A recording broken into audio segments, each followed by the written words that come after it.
Finally, a sport jet that does high alpha without any crazy mixing. Hey there, I'm John. This is Two Brothers RC, and this is the FMS Avanti 90mm. Now, if you're new to the channel, Two Brothers is the kind of place where we take sport jets and make them fly high alpha. Actually, that's pretty much what we do with basically everything that we own, but sport jets in particular get the high alpha treatment. Hell, the logo of Two Brothers is literally the E-flite Viper 90 flying over my GoPro. Coincidence? I think not. Let's dive into this review and cover Avanti's agility, flight time, landing gear, fit and finish, and avionics and lighting, using our review scoring system designed for 80 and 90mm jets. Starting with agility, I love making airplanes do things that they were never designed to do, and Avanti is, well, I don't think FMS meant for it to fly like this, even with the vectored upgrade. Without the upgrade, Avanti is a pretty basic sport jet. There's nothing particularly special or unique about it. Unless you really love Avantis, you'll find that the standard Avanti is a typical sport jet. It has wings, and it flies. It's not the fastest jet ever, but it's also no slouch with aerobatics. It's also very easy to get a neutrally handling center of gravity by slamming a 5900 SMC battery to the rear of the jet. Yeah, there we go. More what I was trying to get with the tumbles on this plane. Had to move the battery as far back as it could go. As always, the manufacturer's center of gravity recommendations are nose heavy. Oh, I can't wait to see how this is going to perform with the thrust vectoring nozzles coming up. You will want to use a gyro to fly it with the center of gravity balanced over the main wheels, which is where the jet really comes to life. With thrust vectoring, however, Avanti truly comes to life. Instead of just being a typical sport jet, it's something else instead. A hidden beast awoken from a long slumber, a pirate on a long cruise for plunder, a pair of sentences poorly rhymed, tearing your psyche asunder. Basically, it's just f***ing awesome. I get why it's sold as an upgrade. It's so they can nickel and dime. I mean that it's because not everyone wants to have their jet do a backflip on takeoff, of course. Thrust vectoring opens up the jet's performance envelope into 3D territory, but it also introduces serious risks of crashing if you're not used to flying with it. Holy crap! Oh yeah. I wasn't expecting it to be that cool. Will it hover?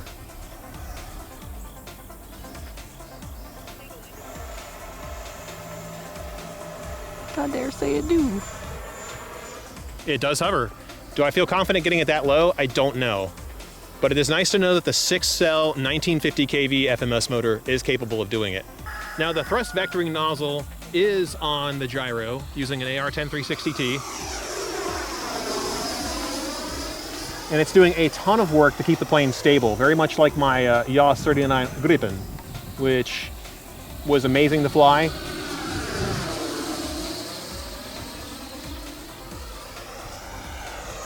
But I bet we can do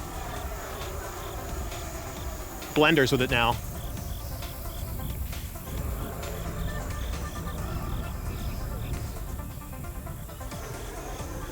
Yes, you can do blenders with the Avanti.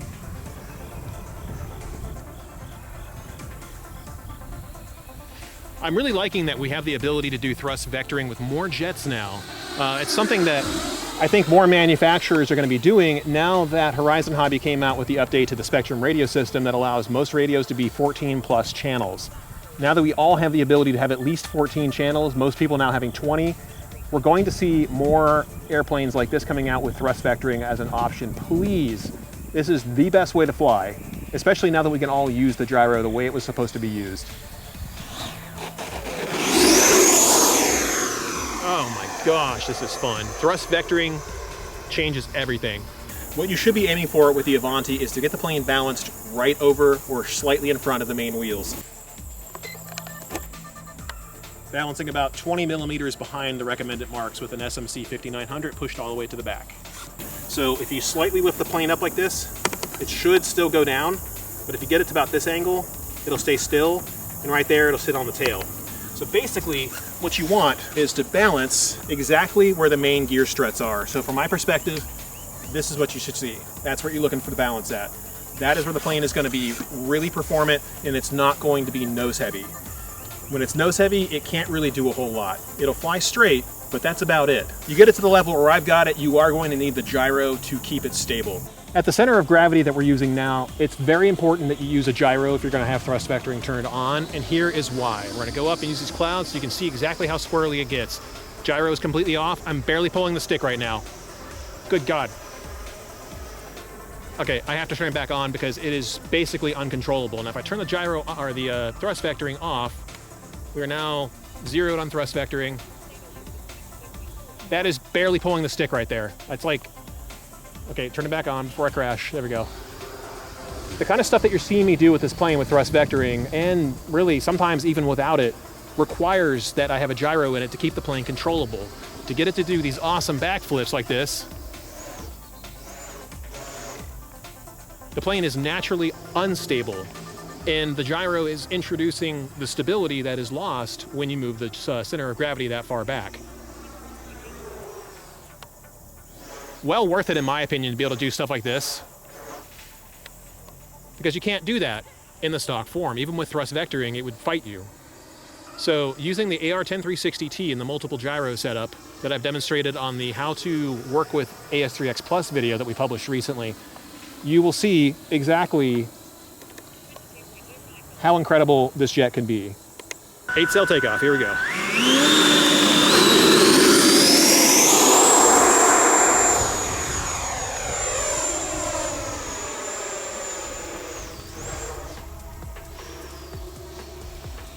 So far, so good. Doesn't exactly feel super heavy on the wings at all, although we don't have any clouds right now, of course, to demonstrate how it's performing. Although I think you can tell that I did a backflip right there, no problem. It's not stalling easily, and in fact, it seems to handle pretty good, but the real test of this is gonna be how does it flat spin and whatnot and do high alpha.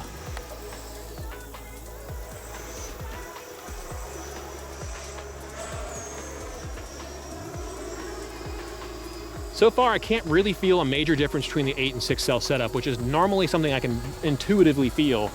This is just a really well-designed jet. That's for sure.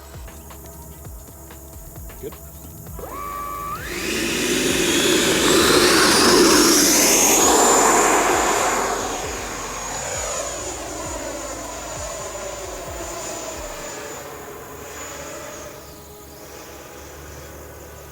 The plane is not lacking for thrust whatsoever with the 6-cell system. And in fact, I would say it's probably better than the 8-cell system, mostly for aerodynamic purposes, because you can still flip it around. No problem at all. Absolutely no problem. You caught all that? Yeah. No problems at all flipping it around in the 6-cell system. Some of this will get harder to do with the 8-cell system.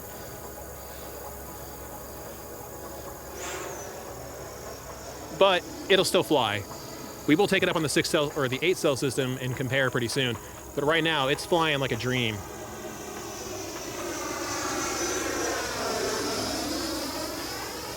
The 1500 8-cell setup is pretty nice. It is a complete drop-in replacement motor that only takes a couple of minutes to swap out at the field. We flew ours on SMC 4400 high voltage packs, and we got really good power out of the combo.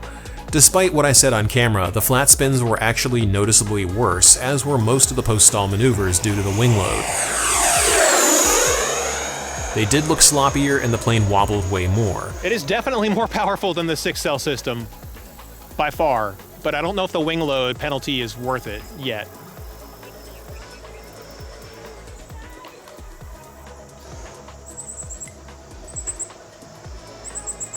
Definitely flat spins better on the 6-cell setup for sure. Where the 8-cell setup excelled was in sustained high alpha passes. Unlike the 6-cell setup, the 8-cell power system gives you enough thrust to power right out of a pass. This jet's aardvark looking ass coming right down the runway, shooting right up like a rocket on the 8-cell system is phenomenal to watch. It takes more finesse to do this with the 6-cell motor, but it's still doable.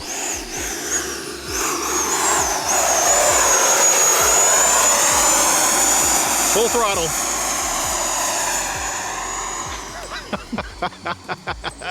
Oh my God, I love it. What do I prefer personally? 6 cells as always, but it's not so clear-cut that I wouldn't actually consider flying on 8 for some maneuvers that I want to perform. And another advantage to the 8-cell setup is that mixed throttle flying will net you at least 6 minutes of flight time, but you better prepare to land around 6.5. Otherwise, all I can say is, you better get good at airspeed management because you're gonna dead stick. Okay, so we should be getting ready to land soon. We haven't been nice to this plane. We are now at 6 minutes of flight. And we're like basically like on 8 cells, it's definitely more flight time, about 2 minutes worth, I would say on average you could get. You could easily get 7 minutes of flight if you're not being crazy like me. Stabilizer full. Definitely nothing. I mean, look at this. It comes in like it's on the 6-cell setup. Look at that. 29.08 I would almost go as far as to say that maybe the 8-cell setup might actually be the preferred setup for this. The SMC 4400 packs are just really good. They're high voltage, of course. For those of you guys who like to fly around with the stick all the way at the top, all gas, no brakes, you can't treat high performance packs like that. They don't appreciate it. You do have to give them a little bit of finesse. Don't always fly around with full throttle, but that's another advantage to the 8-cell setup is that you get 6-cell thrust basically plus. Stabilizer full. Look at this thing come in.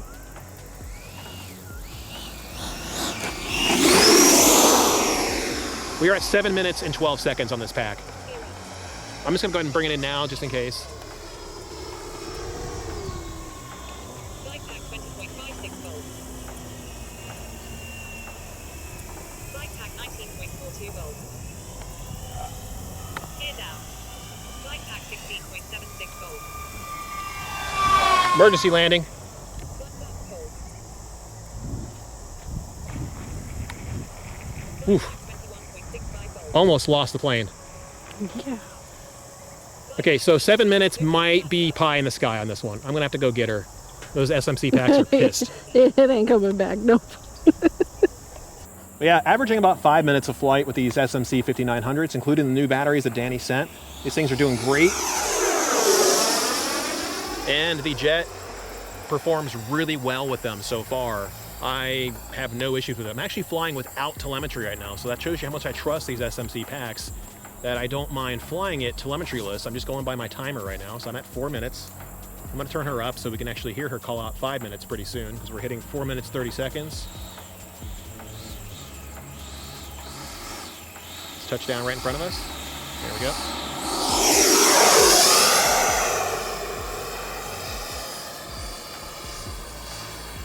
It's an impressive power system. This is the same battery, the same motor that's in the E-flite Viper 90 as well. And that one also had no issues getting long flight times. Also, because it's a sleek, streamlined sport jet, it has less drag. You don't have to peg the throttle to get speed out of it. And, yep, there's the 5 minute mark. And you can pretty much just get pretty good aerobatics out of it. But because I'm trying to make sure that I don't, fly it down to nothing, I'm gonna go ahead and land it, and we'll check the battery voltage on screen after 5 minutes of flying of mixed use throttle and just see how it actually held up. Let's get our nice approach here and use this as a landing tutorial. Come in with a flat approach, a little bit of throttle. As you get lower to the ground, throttle up. Wind's picking up over there, there we go. Chop and flare it in. 5 minutes and 36 seconds of powered flight on an SMC 5900 pack, which is all we brought out today. And plug her into the checker. 3.84 volts per cell. You can reasonably expect 5 minutes and 30 seconds. That is a 5 out of 5 in our flight time category. Avanti hits most of my checklist for landing gear except for a few things. As always, it ships with hard wheels. This I'm not a fan of, especially not when you combine hard wheels with a completely stiff suspension. Those gorgeous struts you see there, yeah, they actually don't work out of the box. The landing gear do not work flawlessly, and I hate it. My version of the jet, and yours probably too, shipped with a thick grease that does not lube the suspension, it actually stiffens it up. This is what it looks like when you land with hard wheels and a stiff suspension, as seen on the channel Desert Fox Productions. Even with a good approach and a relatively gentle touchdown, the plane bounces hard and nearly tail strikes the pavement. Here's the fix. Take off the struts using a 2mm hex driver. Remove the E-clips that connect the suspension together at the elbow where it bends. Then pull the entire suspension strut out. Remove the spring inside the gear housing too. Put it into a pure alcohol bath and scrub the crap out of the spring. Then use a cotton swab and scrub the internal part of the gear housing with alcohol to remove the residue from the grease. Wipe everything down and reinstall the gear struts into the housing, then reinstall the gear onto the retracts. They should operate perfectly now. In a surprising departure from the norm for FMS, the Avanti actually ships with decals for a change. Because the paint and foam are all pristine, the jet gets a 5 out of 5. Oddly enough, they seem to have forgotten that the 18th on the tail requires that the letter E and the letters TH exist. But who's counting, right?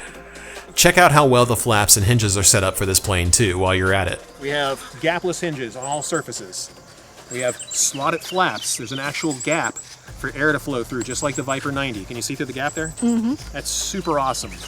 Okay? We have really nice struts that, again, require you to do a bit of work to get them to be as springy as they're supposed to be. If you leave them stock, it's a disaster. Don't. I have to take a point off of it for that, because even though they have the shocks here, they're not actually usable in stock form. The grease that FMS is using is just, it's garbage. It is. I can't say it any nicer than that. Why would you go through all the effort to make something this beautiful? I mean, this is amazing CNC machinery here. Really nice linkage setup, and then have it completely ruined by, you may as well just put chicken wire there at that point. So you do have to do a little bit of work to take that apart, especially if you're going to fly off of grass. If that's all you have to work with, you have to do this. You are going to tear these right out of the fuselage if you don't. Avanti ships with metal servos that are precise and fast enough to enjoy with zero overheating issues on the ESC. The lighting system is really nice, except the part where the nav lights on the wingtips flash for some reason. It's not a scale jet, so I can't ding it for incorrect lighting here. I know that there's a resistor inline inside of the wing if anyone is adventurous enough to cut it out. I couldn't be arsed, so I left it alone. For now. The battery tray is excellent, and it does allow you to get a neutrally handling center of gravity with both 6 and 8 cells, thus earning Avanti a 5 out of 5. With all of this scoring factored in, Avanti earns a 23 out of 25, with both points taken out of the landing gear. If FMS starts shipping planes with softer wheels, that would be one area to improve in. Another would be to get rid of that thick grease on the struts and start using something like Super Lube instead, which is our go-to recommendation, even if the logo for that company makes a very uncomfortable looking mascot. Why did they give him bulging muscles, and why is he staring at me like that? I will absolutely say that you should buy the thrust vector upgrade for this jet. The flight envelope opens so much that it's hardly even the same jet without the vector nozzle. Having flown it with and without vectoring, flying with it is like getting out of the pool and shaking the water out of your ears so that you can hear clearly again. The jet feels crisp and responsive, and the gyro stabilization arrests any stalls from forming even in situations where you'd have the wing drop of death and have to go out and pick up the pieces. So long as you've got thrust, you've got stability. It's a really impressive bit of tech, and I can't wait to start seeing more airframes come with it. For the setup guide, here's the first gyro setup for the main flight surfaces. 1x gain, 50 roll, 80 pitch, 35 yaw. Stick priority is default, 140 across the board. You could go to 100 to make it less touchy feeling without giving up any agility. Stop lock roll rate is 60, all other lock and release rates are default. These values only apply to the primary flight controls. For the thrust vectoring, yaw, and pitch nozzle, you're looking for a second gyro, and for that one you want 4x gain, with 50 roll and 50 pitch. For stick priority, you'll leave it as default, 140, with default lock and release rates. These are the values that I flew in this video. For information on how to set up a second gyro on your AR-10360T receiver, which is linked below if you could kindly buy it from us, the AS3X Plus tutorial link below will cover it as well at the end of the video. Look for the last chapter titled AR-10360T Multiple Gyro Setup.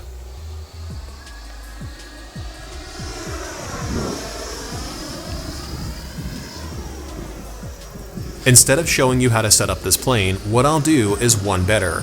Join our Discord server via bit.ly/TBRC Discord and look in the Spectrum Radio Setups channel. You'll find an NSPM file for NX radios to import my settings, or an ISPM file for those of you with IX radios. This saves you and me a ton of time. Instead of manually setting everything up and having me film for hours showing how to do the setup yourself, you can just use my setup and tweak it to your preferences. Transferring files is less work for me, but these setups do take a lot of my time, and if you appreciate that, We'd love it if you could hit the super thanks button on YouTube. Every bit of support goes a long way to keeping this channel viable so we can continue bringing you top-notch content and help you get the most out of this awesome hobby. If any of this is confusing, there's absolutely no shame in coming to our Discord server and asking for help in the Tech and Setup channel. Everyone starts from somewhere, and we're happy to provide assistance. Is there a verdict between the 6L and 8L system? Not really. It just comes down to personal preference. What do you prefer? Do you want a heavier plane that's faster? Get the 8L setup. Do you want a lighter plane that is still very capable? Get the 6L setup. Honestly, I like flying both of them. I didn't see any issues with either one.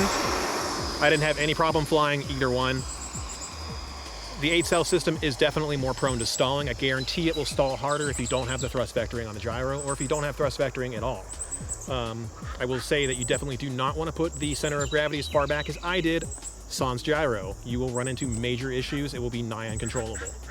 But with the gyro set up at priority 100 and the right gyro gains, you've got nothing to worry about. The plane is very stable feeling, because that's the point of a gyro, to make an artificially stable plane out of an unstable airframe. I hate to say it, but this is probably one of my most favorite jets I've flown in a long time. And those of you who watch me on Discord and talk to me know that I call the Avanti the Hornet Arse, and I can't stand the way it looks, but this one at least looks different enough that I don't hate how it looks. And there is nothing like T-posing, flying past you like this with any plane. That makes me super happy.